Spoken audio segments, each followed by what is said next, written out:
I wondered, why has the tribe of Dan been omitted in the book of Revelations? Oh, that is a good, Scott, that is it. Scott, right? You said, just so I remember right, Scott. And the tribe of Dan, it's not just Revelation. I mean, that is going to be fun to talk about. There are 12 tribes that God, they're the 12 sons of Jacob. So Jacob has 12 sons. And those sons become the 12 tribes. But Manasseh, actually, one of the sons is Joseph. He's one of the 12. And Joseph has two sons, Manasseh and Ephraim. So what is really interesting, and I will say that I've thought about this for decades, when you look at the lists of the tribes, and there are many places, the tribes are, all the way through the Pentateuch, the tribal names, but also they're found in heaven, in the foundations.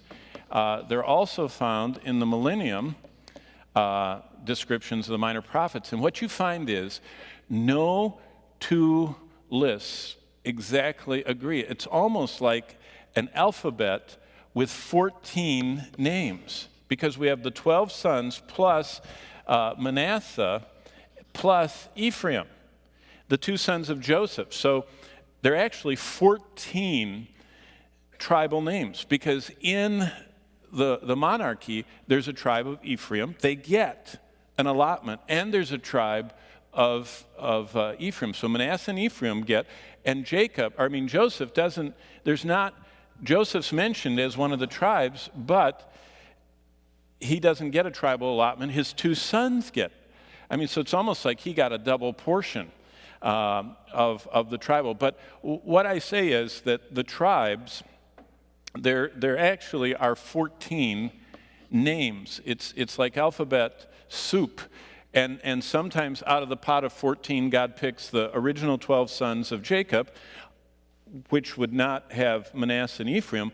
Other times, God knocks out Dan. And that was Scott's original question. And why would the Lord knock Dan out?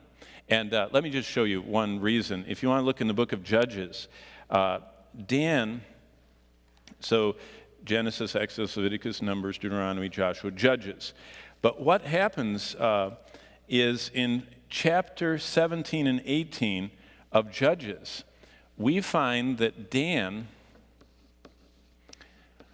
more so than almost any other tribe, Dan becomes associated earliest of all the 12 tribes with idolatry.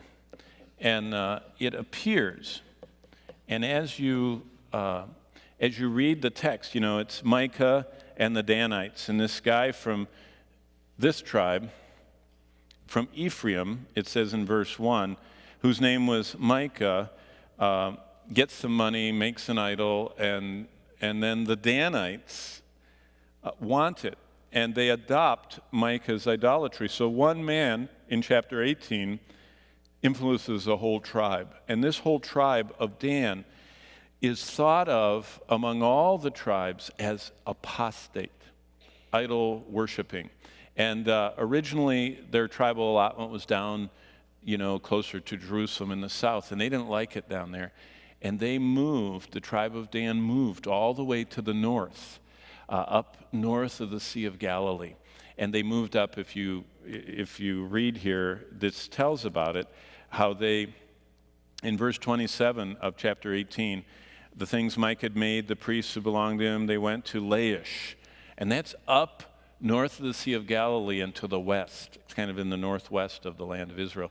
But the quick answer for you, Scott, is that depending on what God is wanting to communicate, he uses differing lists. And let me just mention the foundations of the city. When you get to Revelation chapter 21, it lists off that in verse 12, great and high wall with 12 gates and 12 angels at the gates, and the names that were written on it were the names of the 12 tribes of the children of Israel.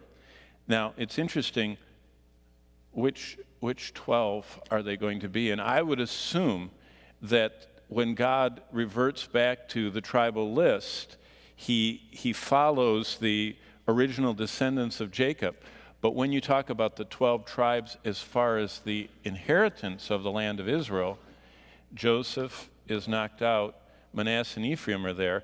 But when you look at the millennium, Dan is knocked out of the list, and Joseph is put back in. But when you get to heaven, it appears that Dan is back. And for that reason, let me show you in Revelation chapter 7,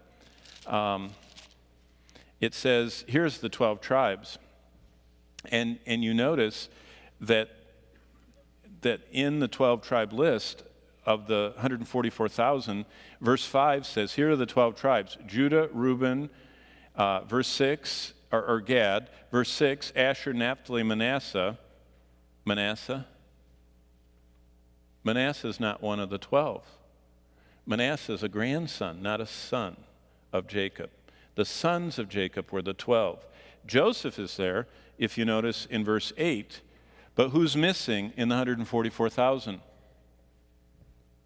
The apostate. Isn't that interesting? The 12 tribes are edited by God because he's not going to have an apostate be an evangelist. And so that's why I call it an alphabet soup. But basically, and I could go on and on, but Scott, the reason why is the original 12 were the sons of Jacob. But because of Dan's idolatry, God blessed Joseph. This is not penalizing Joseph, it's doubling Joseph's share. Joseph was of all the sons, he was the least bad of Jacob's 12 sons. Jacob's sons were bad. I mean, they were cruel to animals. They were murderous. I mean, they killed every man in Shechem because of Dinah's rape. And I mean, you just didn't want to be around the 12 sons of Jacob except for Joseph. And so God, because Joseph was such a seeker of the Lord, as we see when he said to Potiphar's wife, I can't do this because God's watching. He seemed to be the only one that noticed God was watching him of the 12 sons. So God doubly blessed him. But when we get to the actual list, Dan is in there. When we get to the foundations of heaven, Dan is in there. But when we get to other lists, the national allotments, Dan is not in it. Manasseh and Ephraim are, and Joseph's not in it, but Manasseh and Ephraim are. And the 144,000 are like this. Now, also, one other thing, Levi never got a tribal allotment because the Levites were scattered all over the place. They got these cities of refuge. So, but that's why, and it's a fascinating study.